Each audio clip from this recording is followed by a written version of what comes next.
ఎప్పుడు అవకాశం ఉన్నా భగవంతుడు పిలిచినా వచ్చి దర్శించుకొని వెళ్ళటం మీరందరూ కూడా చూస్తున్నారు.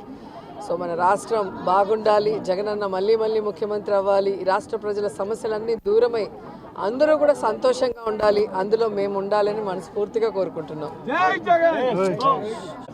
ఎవరికి ఇచ్చినా నాకు ఇబ్బంది లేదు. నేనైతే జగనన్న సైనికురాల్ని, జగనన్న కోసం నా ప్రాణమైనా ఇస్తాను. అనేక సందర్భాల్లో చెప్పని రాసి పెట్టుకోండి.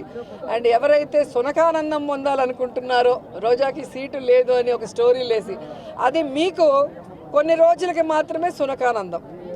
మా కార్యకర్తలకో నాయకులకో ఎవరికి కూడా బాధ లేదు, ఎందుకంటే వాళ్ళకి నిజం తెలుసు నాకు సీటు ఉందని. ఒకవేళ సీటు లేదని మీరు ఆనందపడినా కూడా నాకు ఇబ్బంది లేదు. అండ్ ఈరోజు పచ్చ ఛానళ్ళు తెలుసుకోవాల్సింది ఒక్కటే, వాళ్ళు ఎంత దిగజారిపోయారంటే వాళ్ళకి 175 కాన్స్టిట్యున్సీలో క్యాండిడేట్లు పెట్టడానికి క్యాండిడేట్లు లేక వైఎస్ఆర్సీపీలో ఎవరైనా గొడవ పడితే బాగుంటుంది, ఎవరికైనా సీట్ ఇవ్వకపోతే బాగుంటుంది, మన పార్టీకి వస్తే వాళ్ళకి ఇద్దామని గోతికాడ గుంట నక్కల్లాగా ఎదురు చూస్తున్నారు. సో వాళ్ళకి నేను చెప్పేది ఒక్కటే, మా పార్టీలో ప్రజలకు ఎంత ప్రేమ ఉందో జగనన్న మీద అంతకి రెట్టించిన ప్రేమ మా అందరికీ ఉంది. మేమందరం కూడా జగనన్న పార్టీ పెట్టక ముందు నుంచి ఉన్నాం.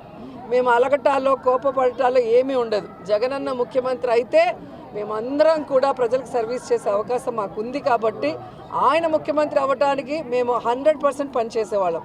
రెండవది, ఎవరి నియోజకవర్గాల్లో వాళ్ళు ప్రజలకి అందుబాటులో ఉన్నారా లేదా, సర్వేలో వాళ్ళు గెలుస్తారా లేదా అనేది అందరికీ బుక్స్ ఇచ్చారు, డిస్కషన్ కూడా అయిపోయింది. సో ఎవరికైతే ప్రజల్లో తిరగని వాళ్ళకి సీట్లు లేదు అంటే వాళ్ళకి కూడా అవకాశం ఇచ్చారు ఒక 8 monthsగా మళ్ళీ తిరిగి సర్వేల్లో కొంచెం పెంచుకోండి అని. ఎందుకంటే ఎక్కడా కూడా జగనన్న మీద ఎవరికి వ్యతిరేకం లేదు. ఎందుకంటే దేశంలో ఏ రాష్ట్రంలో ఏ ముఖ్యమంత్రి చేయనటువంటి విధంగా, ఈ ఆంధ్రప్రదేశ్లో కూడా గతంలో ఏ ముఖ్యమంత్రి చేయనటువంటి విధంగా ప్రతి కుటుంబంలో ఎంతమంది ఉంటే అంతమందికి సంక్షేమాన్ని అందించారు.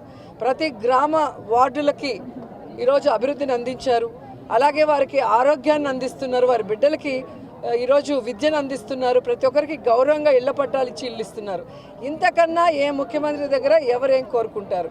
ఇక్కడ ఎమ్మెల్యేలు కానీ మంత్రులు కానీ ఒకవేళ ప్రజలకు అందుబాటులో లేక సీటు లేకపోయినా ఆల్టర్నేటివ్ వాళ్ళకి జగన్మోహన్ రెడ్డి గారు ఏం చేయబోతున్నారో కూడా చెప్తున్నారు.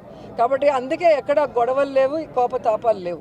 అండ్ నా విషయానికి వస్తే, నగరిలో రోజాకి సీటు లేదు అంటే ఆంధ్రజ్యోతి రాధాకృష్ణన్ నుంచి ఉంటాడా లేదా రామోజీ నుంచి ఉంటాడా? ఆన్సర్ చెప్పాలి. ఈరోజు చంద్రబాబు నాయుడుకి ఒక చోట నించుండేదానికి దమ్ము లేదు, పవన్ కళ్యాణ్కి ఒక చోట నించుండేదానికి దమ్ము లేదు. అందుకే రాబోయే ఎన్నికల్లో 2 చోట్ల నించుంటామని చెప్పి సర్వేలు చేయించుకుంటున్నారు. మేము మా ప్రజలకి అందుబాటులో ఉన్నాం కాబట్టే ఈరోజు 2 సార్లు ఎమ్మెల్యేలైనాం, మంత్రులయ్యాం. సో ఖచ్చితంగా 2024 175కి 175 కొట్టబోతున్నాం. మేమందరం కూడా గెలవబోతున్నాం.